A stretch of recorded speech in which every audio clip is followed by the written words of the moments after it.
everyone, welcome. We are going to be looking through the Seed and Sickle Oracle deck, and this was a gift to the channel by Carolyn McFox, so thank you so much, Carolyn. I'm really excited for this Oracle deck. I'm so excited to use it on the stream, and I can't wait for you all to see. I have never seen a deck like this. It has 2 guidebooks inside. And it's really cool how they decided to do this. So I'm going to say that we're also looking through this live on a stream, so you can get some sort of like live reactions from other people too as we look through it. So for everyone who's here watching this live, feel free to like put in the chat what cards speak to you. What card do you think we should read? Why don't we, if you have a card when we flip through and you're like, hey, can you read this one? Then we'll choose a couple at the end to read. So yeah. All right. Thank you so much, Carolyn. I really appreciate that. So yeah, this is the Seed and Sickle Oracle deck. This is the box. It's very beautiful. It's very thick, and we have this nice little magnet. Like, oh, it's got two little thumb things. Lid, and inside here we have the deck itself. These are the backs of the cards. I really like the colors. It feels very calm and it feels very joyful. Yeah, magnet boxes are fun, aren't they? And here we have the guidebooks. So this is by Inkwright. And we have 2. So take a look at this. We've got the Dusk guidebook and the Dawn guidebook. And I'm going to read to you the back of these, and then we'll look inside so you can see, like, well, which book would I look at when we pull a card? Well, let me tell you. It says, in the Seed and Sickle deck, each card can be read 2 ways, the dawn and the dusk, providing advice for every reader, whether you're actively working towards a goal or focusing on your own mental well-being. This booklet contains the dusk readings for the cards for when you're looking for guidance on how to best take care of body and mind. If you're looking to start a new project or undertaking a period of expansion and growth, open the Dawn booklet for a reading that will help you achieve your goals. So it kind of makes me think of like the waxing and waning cycles of like the moon, or you know, the sun itself when we're in like more so the lighter time of the year versus the darker time of the year. So here's our Dawn booklet. It says, this booklet contains the Dawn readings for the cards, perfect if you're starting a new project, budding new relationships, or focusing on revitalizing yourself. If you're looking for guidance on how to best take care of your body and your mind, open the Dusk booklet for a more holistic reading. So what do you all think about that? That basically you have a choice where you're like, well, what cycle am I in? And then you can choose which booklet you work with, but it's the same card, which I think it's so cool. So we're going to look at them. I tried to keep them in order from receiving it. So I'm excited to do this and then start working with them on stream, but let's look through them. So we have the Seed. Here's Birch. I love how spacious the designs feel. They just feel very open and very lovely. We have Lily of the Valley. And like I said, let me know if there's a card you want me to read that you're like, that one speaks to me. Anyone in chat, let me know. Here's Bracken.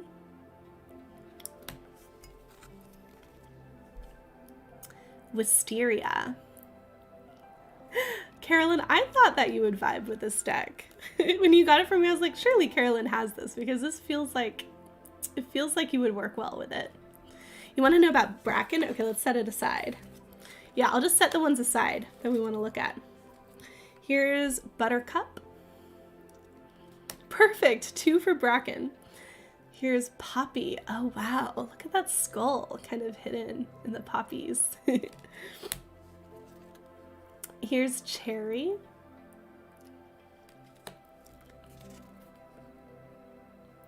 And Magnolia. There's something very calming about this deck too. Like I would feel very, I don't know, it feels like a breath of fresh air, you know, like looking at each card. Here's Chickweed and Jasmine. You love Poppy? Oh, Poppy, yeah.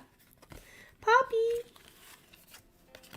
That was the one with the skull. Wait a second. Wait a second. There it is. Poppy. Sounds good. Here's Cornflower. Pimpernel. Pimpernel. Oak. Look at that lightning bolt. Here's Tulip. Moonwort? I've never heard of Moonwort. I've heard of Mugwort. Jasmine's beautiful. You want Jasmine too? 2 for Jasmine as well. There it is. Yeah, oh yeah, it's got the... Is that a sickle? Is that the shape of a sickle? You're loving Oak and Tulip as well. Yeah, those are really nice. Maybe at the end we'll be like, okay, out of these, like which ones do you want to read? Moonwort. I'm curious because I've heard of Mugwort, but not of Moonwort. Let's set it aside. And I'll put Oak and Tulip too. We'll have sort of a second round. How about that? A competition, if you will. Here's Lavender. They are cool. Okay, cool. Yeah, we can talk. So these are honorable mentions. Now I'm making it a competition. Oh my gosh. Here's Lavender. Ooh, Bluebell. Looking at the book. Maybe say, set aside this one, and then I'll set aside. And then we can talk about all of them. Tulips are your favorite flowers? I've always loved carnations. Here's Foxglove. And roses. Here's Clover. Oh, and there's the 4-leaf clover.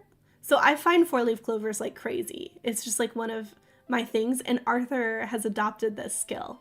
My toddler, he has looked at a patch of clovers and he's picked out a 4-leaf one and handed it to me, and I was like, you love carnations too.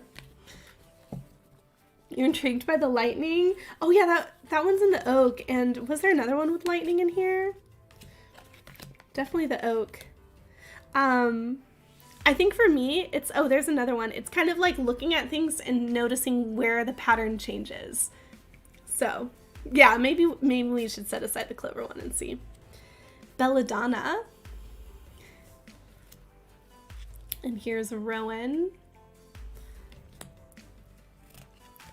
Clematis.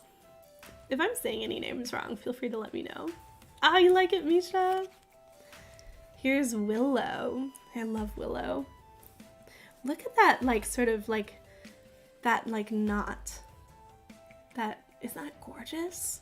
It's just so simple. Like, some of the designs are so simple and beautiful. Basil. Here we have Basil. Daisy. Here's Hops. Hawthorn. Sets aside all the cards straight. No, seriously. Hawthorn. Feverfew. Am I saying that? Feverfew? Next time you find more to make independence, you want to buy one? Oh, yeah. I should look and see if I have any more left, because I had those little pendant things. I have so many 4-leaf clovers just, like, around. like flattened and stuff. Mustard. Asphodel. Here we have Mushroom. Oleander. That's a beautiful card too. Dandelion. Yeah, I love this deck. I'm really excited. Elder. Ivy. Mustard makes you think of the flower essence. I'm like, ooh, it's nice too. Yeah, and it looks like that. It looks like an essence. Yeah. The snake is beautiful.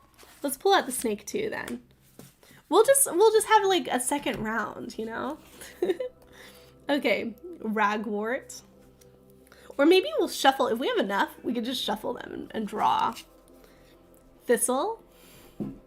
I like making things into competitions. Like, and which card is the winner? Here's crocus. Strawberry. Ooh, blackthorn. That's pretty cool. Rose. Wow, this is not how I expected rose. It looks more like wild roses. Like, look at that. What? You had a beautiful thistle grow out of your sidewalk this year in bloom. Oh, that's so nice. Here's verbena. I know that was not how I was expecting the rose card. It reminds me of the ones your grandma had. Roses? Oh my gosh. Alder. I like that. Like, we're seeing, like, it almost looked like, what does a desert rose look like? All the hands, yes. Here's bramble. Citrus. Ooh. It's like in general, citrus. Aconite. Interesting. I'm so excited to get to know this deck too. Here's holly. Here's mistletoe. Chamomile. Chamomile's really nice. You have wild roses here with a gorgeous scent, bright pink color. They have fewer petals like that, so you can see the center. Yeah, that's what it was making me think of. The mandrake.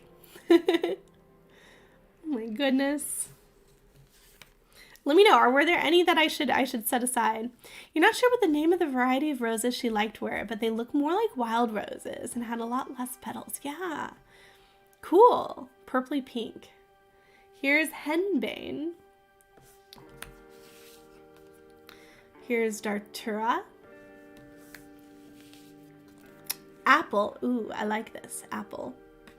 Setting that aside. And the sickle. So we started with the seed card, and then we ended with the sickle. Here they are. The name of the deck. The seed and the sickle. Waxing and waning, right? That's so cool. I love this. Nice. Growing up on the beach in Connecticut. Okay, are there enough here to shuffle? Why don't we do that? Let's shuffle. Let's pull one to read waxing and one to read waning for the video, so it's all balanced. Okay. I know. I love this deck. This is awesome.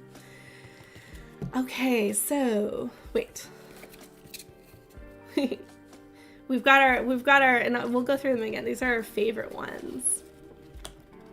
And there were plenty more as well. There were plenty more. But let's see which ones are calling for us. So should we start with the dawn one and then do the dusk? Or do we do dusk and then dawn?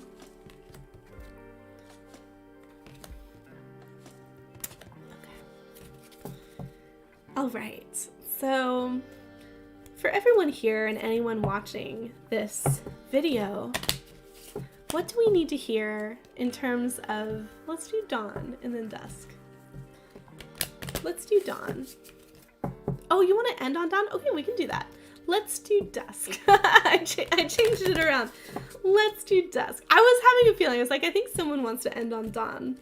Then I was like, oh, but I guess a day is like, it starts with dawn and then ends with dusk. But hey, a night starts with dusk and then ends with dawn. We'll do it your way, because I asked for a reason. So let's start with dusk. Okay, it's our dusk card. Jasmine. Okay, so we're gonna get out the dusk booklet. It's number 10. Oh, I didn't even flip through the booklets yet. Look at these. Look how gorgeous and in color. Stunning booklet. Right? here's the dawn one, which we'll read from. But seriously, I should have done that at the very beginning, because look at that.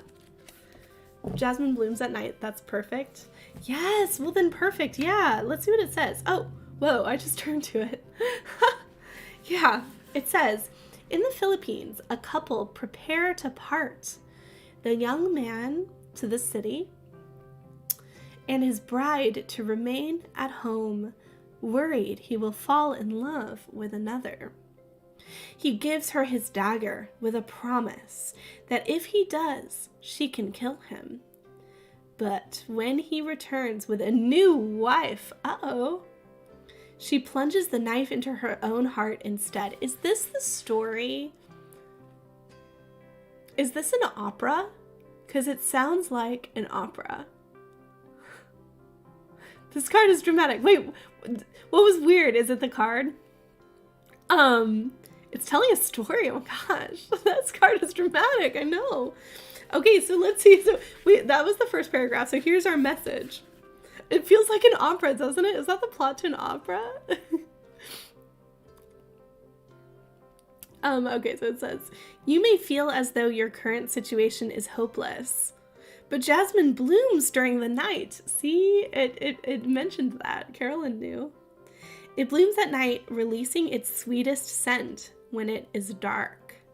Right now, you do not have to take action. Only let yourself feel the hope that something beautiful will come out of such darkness. I like that message, but that story didn't quite feel like that message, right? That's pretty funny. But hey, it's good to know. Like, let's see how the other one is, but I think it sounds like there's like a story and then there's like a message. Oh, me opening up right on the card was weird. You'd be surprised how often that happens, but it is funny because I haven't really opened this deck much, so. I know. Doesn't that sound like a plot to an opera? I feel like it is. I feel like it has to be. All right. All right. It got me thinking, though. It certainly got me thinking. Wow. All right. So what is our card for Dawn? What do we need, and you were right, Carolyn, we need a Dawn message after that one. If it's not an opera, it should be. Clover, hey, we get to read the Clover one. This one's gonna be happy. I think so. It's number 19. Here's our Dawn guidebook. You know what I'd be curious about, actually? What if we like also look and compare and say, like, what's the Dawn message for Jasmine? Wouldn't that be curious? I'm really curious now. Okay, so Clover's number 19. Like I said. Okay. The appearance of Clover in late spring is sudden and enthusiastic, filling a field in what can seem like the blink of an eye. A core food source for herbivores and pollinators alike, it is a plant of provision and giving. Creativity and abundance are all around you, endless, and filled with the occasional lucky break of the four-leaf variety. It's easy to get carried away with this exciting bounty of energy, but don't rush into it. Use your judgment to know where to stop. You would love to compare? Okay, let's start with this then. Okay, so let's say, all right, that was the Clover message in the dawn. Let's see what it is in the dusk. And then we'll go back to the dramatic one after that. Okay. So, what is it in the dusk guidebook? Number 10.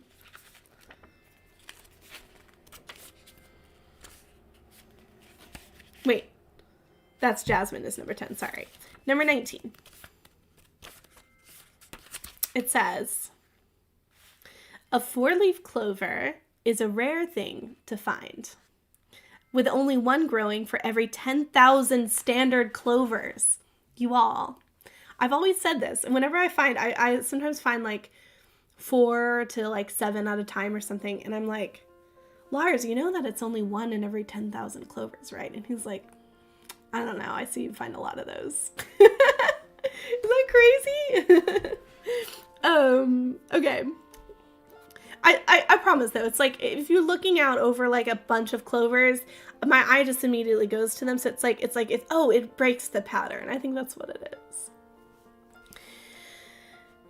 Okay, in early Irish Celtic tradition, a 4-leaf clover was believed to protect against misfortune and bestow the power to see fairies. Ooh, fairies gave them to you? Upstate New York is said to have a lot of fairies. Maybe that's why I'm attracted to like living here too, because I've always been very, very into fairy energy for sure. I think Arthur seems like it too. Okay, let's see. Even today, everyone knows them to be a sign of good fortune to come. Drawing this card does not require any action, thinking, or change from you. It is simply a sign that something fortuitous, however small, is due to come your way soon. Have faith that there is still some kindness in this world. Wow. I wonder if it's sort of like when you're feeling down, maybe going for the Dusk guidebook. And when you're feeling kind of like on fire, then you go for the Dawn guidebook, because it seems like it sort of balances out those energies a bit, right? Yeah, I know. I was almost like, did you read the booklet? Because then they mentioned fairies. That was so cool. Okay, so let's look at Jasmine.